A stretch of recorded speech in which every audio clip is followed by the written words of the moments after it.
Hello and welcome back to another episode of the Coffee Diaries series, the series where we talk about all things blogging and photography. And as always, I am your host, Onyi Moss. Today I do not have a brew in hand because the weather is hot and I'm loving it. It's been hot for the past 1 month.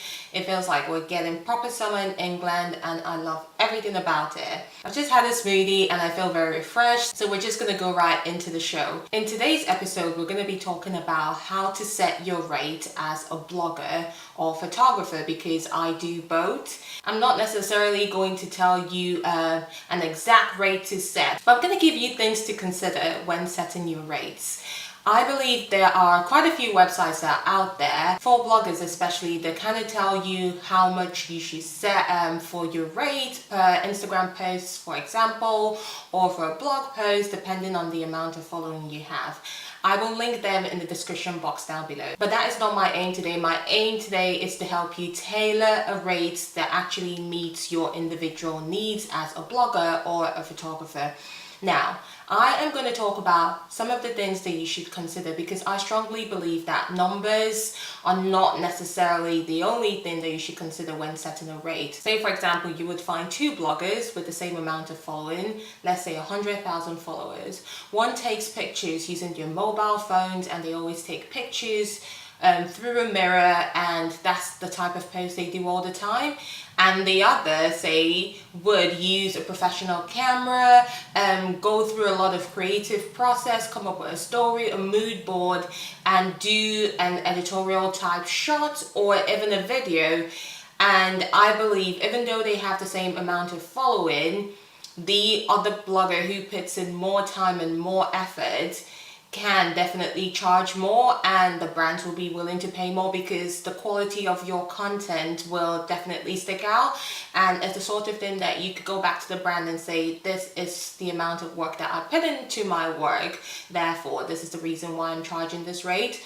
So I'm trying to help you get to a point where you can set a rate for yourself that is based on the quality of your content rather than the amount of following that you have. And especially for photographers. Photographers will not always have the same amount of following as bloggers, and it doesn't mean that their work isn't as good, if not better, than the work the bloggers put out. So you can't just rely on the numbers per se. So the first thing I'm going to talk about is the quality of your content. So, do you spend more time creating your work? If you do, then you need to factor in how many hours you're going to spend on the project.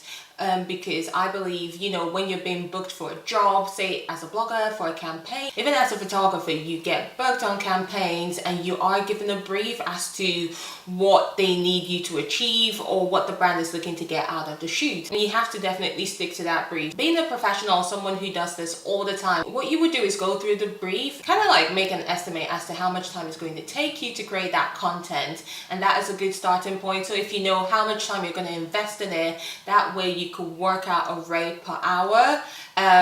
And you don't necessarily have to give the brand the rate per hour, like you can give them the cumulative fee, but that kind of helps you set a rate, how much time it's going to take you. So the time I'm talking about is the time for planning, the time during the shoot, the time for post-production. If you're doing a blog post as a blogger, the time it's going to take you to type out that blog post, the time it's going to take you to bring the whole idea to its final phase, starting from scratch to the very end. So you need to consider that amount of time and then work out a rate.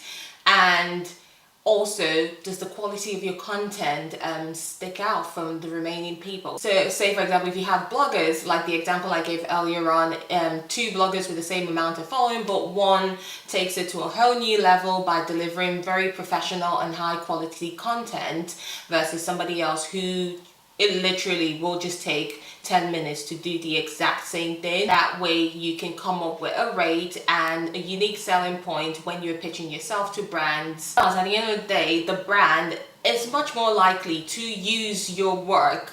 That is, the person who is spending more time in creating these professional and quality content on their pages for promos, for campaigns on your website. So you do want to take that into account when you are pitching yourself to brands, and use that as a unique selling point to yourself. The same thing applies to photographers.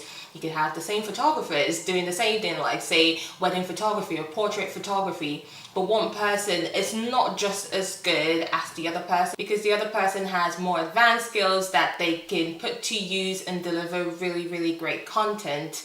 So that is one thing that you should consider. So the first thing is time, and the second is the quality of your work. And the third and final thing that I'm going to talk about that needs to be considered is usage rights. When brands tend to put out a campaign, sometimes you find included in the brief usage rights included because they want to be able to use the content that you've created for them on their websites or for advertising and promotion, and they might specify the period of time in which they would like to use it for.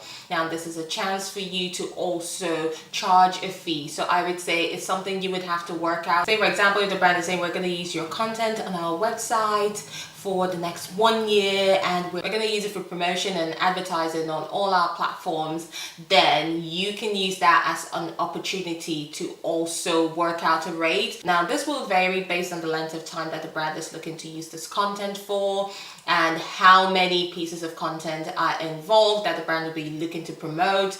That way you can factor in all of this in order to work out a rate. So like I said earlier on, it's not necessarily about me telling you you need to charge this amount, but it is like things you need to consider when setting your rates. Do you spend a lot of time creating your content? Do you deliver quality content that could be used as a unique selling point for you to like bargain with clients in order to charge more? And where is this content going to be used? And if you know all of this, then you will be able to set a rate that is much more personalized to your work and the type of content that you create versus a standard rate that everyone else is charging. And I feel like when it comes to rates, you have to set a rate that actually works for you as an individual, not just the rate that everyone else is charging.